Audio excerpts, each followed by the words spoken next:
Kada oni stignu u svoj rodni kraj, Novi Pazar postane pista za najbolje automobile. Neki od njih vrede i po nekoliko stotina hiljada evra.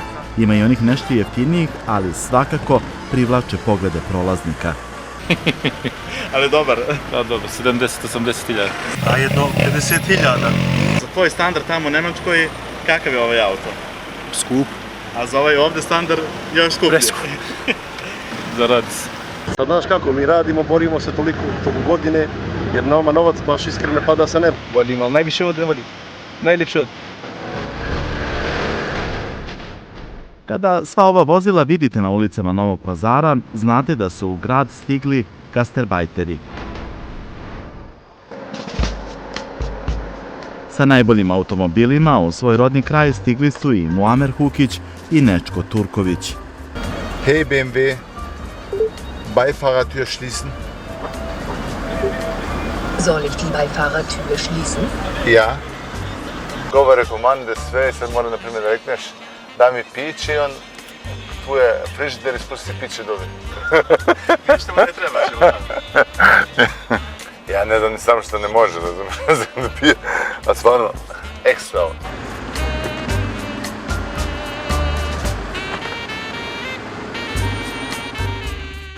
Pa eto, sad vozim ovaj BMW 640 Cabrio ovaj. Ima Mercedesa Coupe 70. godište. To je jedinstven model, 70. moje godište, ali Coupe. Imam nekih auta. Ovaj BMW X6. Jedan komšija naš u Nemačku, prvi komšija, on je 400 miliona bogat, a vozi Golfa. Njima to ne znači ništa. Ne znam. A nama je to neki status. Koliko vredi ovaj automobil? Nešto više od 200.000. A ranije si me vozio s jednim drugim autom. Ono auto što smo se vozili, mislim je bilo kabriolet, ne? Kabriolet je bio. Kabriolet i8. Taj su bio ekstra.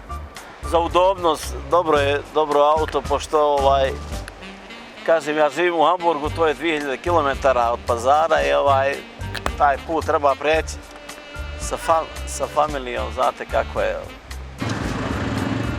Njihove komšije bi rekle da je ovo tafra, tako Pazarci kažu za hvalisanje. Međutim, i jedan i drugi negiraju da su tafradžije.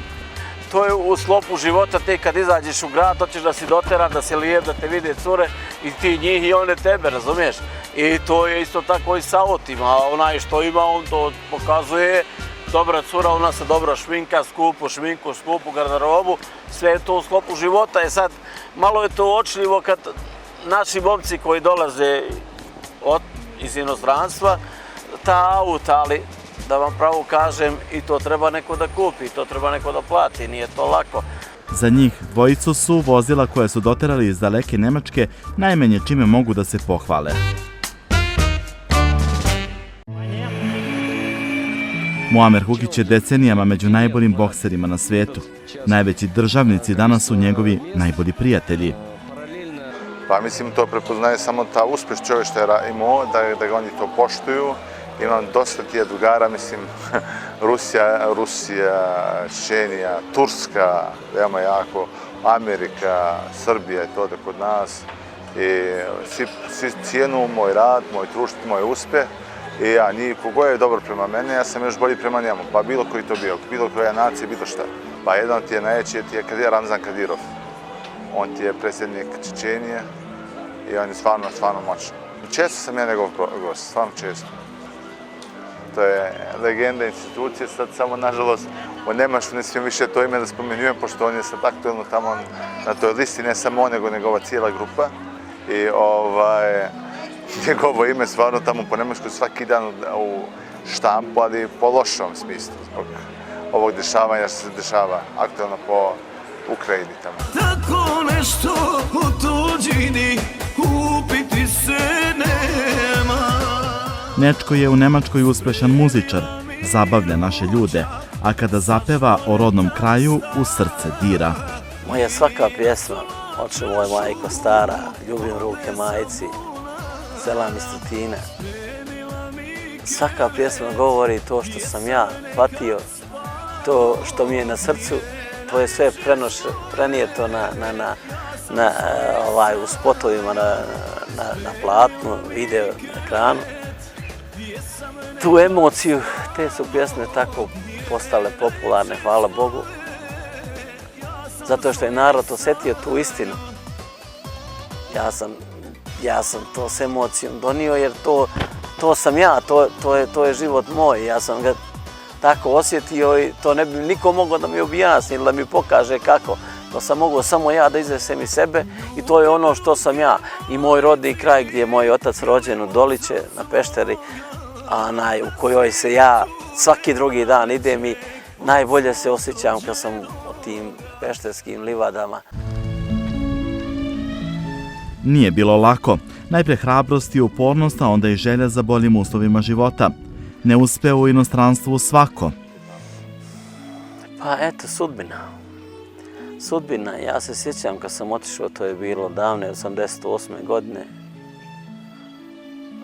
Bio sam mlad, nisam išao daleko od kuće, teško mi je bilo. To bi je bio svaki dan ko godina tako težak, bez roditelja. Prvi put sam vidio mojeg oca da je zaplakao u životu kad sam ja krenuo odavde. To mi je najteže bilo i to nikad neću zaboraviti. On je bio tvrd čovjek, nikad nije zaplakao, ali kad sam ja krenuo, ja sam vidio da je pobjegao iza kući i da je zaplakao. A kad ideš negdje ne znaš šta je jezik, to je stvarno katastrofa. Evo sad, 30 godina, 3 ide sravno. Amerika, Turska, Rusija, Dubaj sam redovan. Znači, nema rupe gdje nisam bio skoro. Ali Amerika stvarno mi se mnogo sviđa. Tamo sam bio preko pola godine u jedno, pa sam bio u Kanadu malo, Puerto Rico, putem širom svijeta, ali ovdje nekako opet najljepše mi se sviđa. Odvojenost od najmilijih muči one koji su miljama daleko od svog rodnog kraja. Spotiče, smeta, vuče unazad, ali se zato zna, svaki slobodan trenutak provodi se u rodnom kraju. Jedini žal je to što sam malo bio kod roditelja. Iako sam ja stalno dolazio non stop i bili su i loše vrijeme, ratovi. Nikad se nisam uplašio, ja sam bio mlad.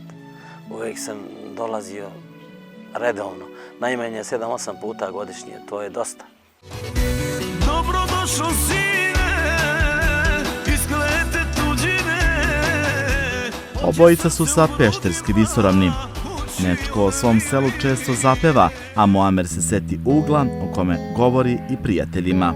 Sam bio kod Kadirova i baš mu objašnjavam odakle sam on.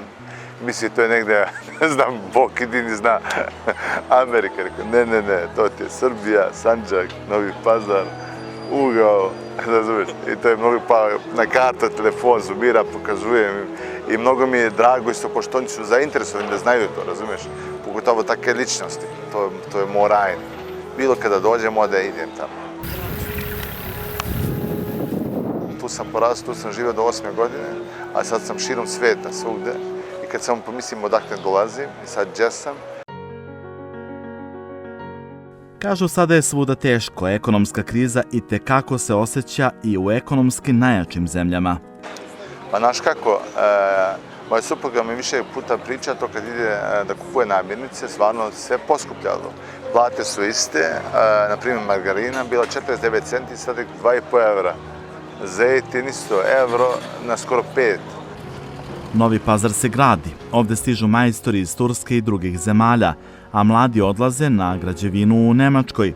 Našim sagovornicima nije jasno zašto. Ja ne mogu da ih shvatim, jer ovdje se toliko gradi, toliko se radi. Vjerujte mi, ovdje bi više zaradili, jer tamo on koliko god da prima, mora plati stan, mora plati dažbine, to je puno skupo sad.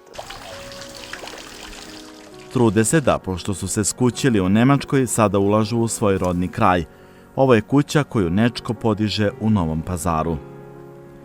Ovo nam je otac ostavio i ovo nema para da plati ovo bogatstvo.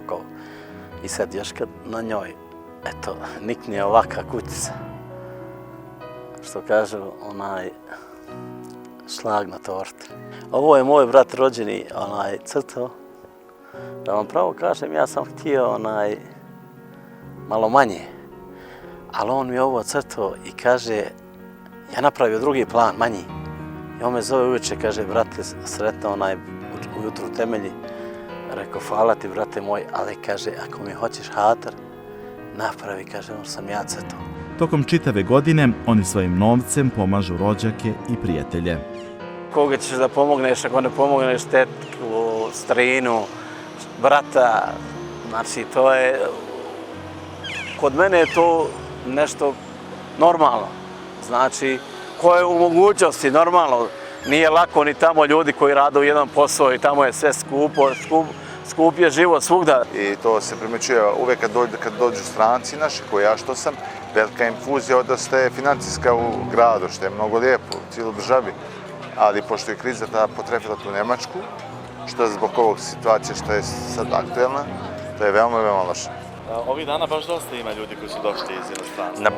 Napunilo se. Ja mislim nije manje no što je bilo, ali opet puno. Kad god slušam, ja plaćem. Iste? Peva dobro. Znam. Evo sam ja tamo, bio sam ja. Dolaziš ti u Kopenhagen? Iste daleko. Da. Najljepše svoje, ja sam svoje sanjao. Dolazak ljudi iz dijaspore u Novi Pazar je veoma koristan i za lokalnu ekonomiju. Kupuje se, obilaze lokalni kafići, a ponajviše troši za gorivo, jer ne idu ovi skupi četvorotočkaši sa početka naše priče s praznim rezervoarima.